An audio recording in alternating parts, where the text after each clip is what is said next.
Justement avec les sports, coup de projecteur. Maintenant sur une discipline assez méconnue, c'est le moins que l'on puisse dire, le roller hockey.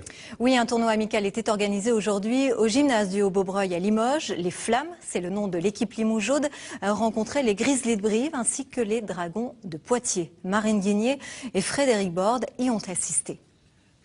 Le roller hockey, une discipline encore confidentielle qui évolue dans l'ombre de ses grands frères, le hockey sur glace ou sur gazon, avec des règles simplifiées. Tout ce qui est charges un peu dangereuses sont interdites et la première priorité c'est de jouer le palais. Les joueurs doivent jouer le palais et l'amener sur la cage et aller marquer.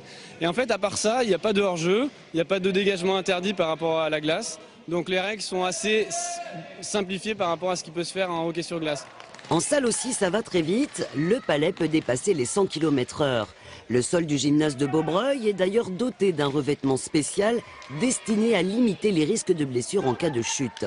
Finesse et technicité prévalent sur la force. C'est un sport mixte par excellence. Tout le monde pense que c'est violent, mais ça l'est pas forcément. Hein. C'est que c'est rapide, c'est un petit peu brusque, mais c'est pas spécialement violent. C'est pas. Oui. Enfin, moi je trouve pas. Franchement. Après, je suis pas plus costaud que les autres filles. Faut pas croire. Une fille, mais moins d'une trentaine de licenciés sur 160 au total. À Brive, en revanche, la section de l'ASPTT connaît un véritable essor avec 120 licenciés. Il n'y a pas beaucoup de lieux pour faire du roller. Nous, on a la chance à Brive d'avoir notre propre piste de roller.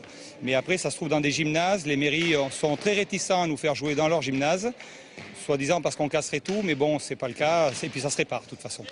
Le tournoi d'aujourd'hui a permis aux équipes de Brive et de Poitiers de se mesurer au premier du classement. Alors nous, actuellement, cette année, on évolue dans un championnat qui s'appelle le pré-national.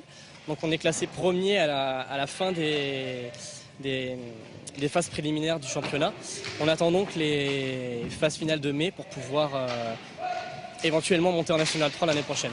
Malgré ces bons résultats, le club cherche toujours de nouveaux talents chez les juniors. Et c'est l'heure maintenant de notre